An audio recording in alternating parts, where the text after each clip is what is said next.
Before the smoke, before the chaos, and before the headlines of tragedy, there was success.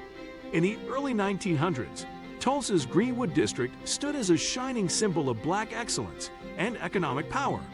They called it Black Wall Street, a community built from resilience, vision, and unity in the face of segregation and hate. In this video, we're taking a powerful look at Black Wall Street before the flames, the thriving businesses, the families, and the dream that once defined one of the most prosperous Black communities in American history. And trust me, the story of what they built is just as important as what was lost. Before we dive in, don't forget to like, subscribe, and tap the bell, because understanding our past is the first step to shaping a stronger future. How it all started, Greenwood didn't happen by accident. It started with a man named Obu Gurley, a wealthy Black landowner who arrived in Tulsa in 1906. Gurley bought 40 acres of land and had a vision to create a place where Black people could build their own economy. He sold properties only to other African Americans, making sure the wealth stayed within the community. By 1921, over 10,000 Black residents called Greenwood home. The timing was perfect. Tulsa was booming because of the oil industry, and Black workers were earning good money. But while they worked in Tulsa's oil fields, they couldn't spend their money in white-owned businesses because of segregation. So they spent it in Greenwood instead. Every dollar circulated within the community up to 20 times before leaving. That's how real wealth is built. The businesses that made Black Wall Street. Greenwood had everything. There were over 300 Black-owned businesses packed into just 35 square blocks. You could walk down Greenwood Avenue and see luxury clothing stores, restaurants, movie theaters, and hotels. There were two newspapers, the Tulsa Star and the Oklahoma Sun, both Black-owned. G.B. Stratford owned a 54-room hotel, one of the largest Black-owned hotels in the country. Dr. A.C. Jackson was a surgeon so skilled that the Mayo Clinic called him the best surgeon in America. There were lawyers, doctors, dentists, and teachers, all thriving. John and Lula Williams owned a confectionery and movie theater. Simon Barry started the Ginny service, basically an early taxi business, and became one of the wealthiest men in the district. People didn't just survive in Greenwood, they lived well.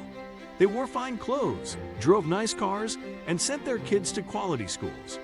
Some families even owned private planes. The banks and financial power. What really set Greenwood apart was financial independence. There were multiple Black-owned banks where residents could save money, get loans, and invest in their futures. These weren't small operations either. They handled serious money and financed homes, businesses, and education. This was rare for Black Americans at the time. In most places, Black people were denied loans or faced impossible terms from white banks. But in Greenwood, you could walk into a bank owned by someone who looked like you and get a fair deal. This financial power allowed the community to grow rapidly. People bought property, built homes, and opened businesses without needing approval from white institutions. It was true economic freedom, and it terrified people outside Greenwood who believed Black people should never have that kind of power. Education and culture. Greenwood wasn't just about money. The community valued education and culture deeply. Booker T. Washington High School was a source of pride, offering Black students an education that rivaled white schools. Parents sacrificed to make sure their children could read, write, and think critically. The community had libraries, music halls, and social clubs. There were jazz clubs where musicians played, and churches where families gathered every Sunday. Greenwood had its own lawyers who could defend residents in court, its own doctors who provided health care, and its own teachers who shaped young minds. This wasn't just economic independence, it was cultural and intellectual independence. People in Greenwood didn't need to ask white America for permission to live full lives. They had everything they needed within their own community, and that's what made them powerful. Why it became a target. Success bred deep resentment. As Greenwood flourished, many white residents of Tulsa grew increasingly bitter and envious. They looked across the railroad tracks and saw Black families driving new cars, wearing elegant clothes, and living in well-built homes. A direct challenge to the racist belief that Black people were destined to remain poor and inferior. Segregation had been designed to keep black communities powerless, but Greenwood shattered that illusion. It showed the world what black people could achieve when given even a small chance at freedom and opportunity. White newspapers began publishing inflammatory, racist editorials that warned Greenwood needed to be put in its place. White business owners were frustrated as black customers chose to support their own thriving businesses instead. White workers resented seeing black doctors, lawyers, and entrepreneurs earning respect and wealth in a society that told them such success should be impossible.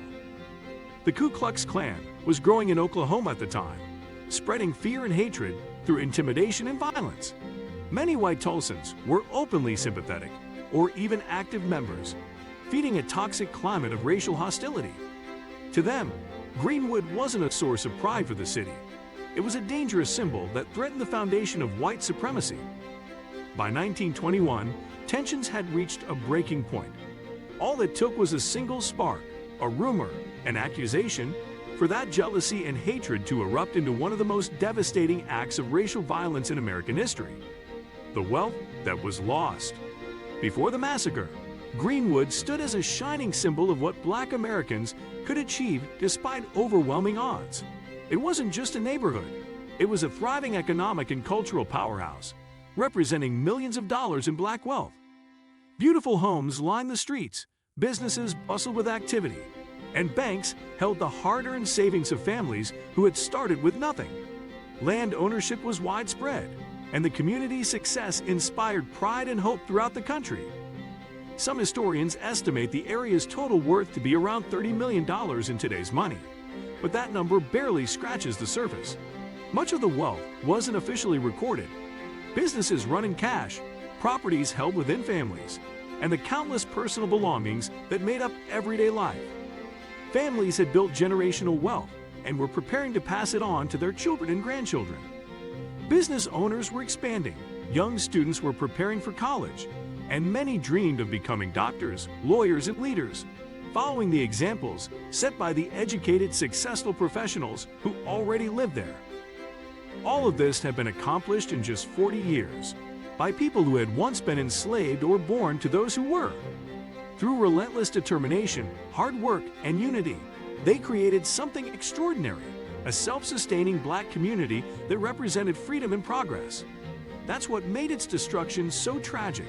When the massacre came, it didn't just burn down buildings. It destroyed generations of progress, hope, and dreams that had taken decades to build. Before the flames took it all, Black Wall Street proved what was possible when a community came together with purpose and pride. What part of this story inspired you the most? Drop your thoughts in the comments. I'd love to hear how this history impacts you today.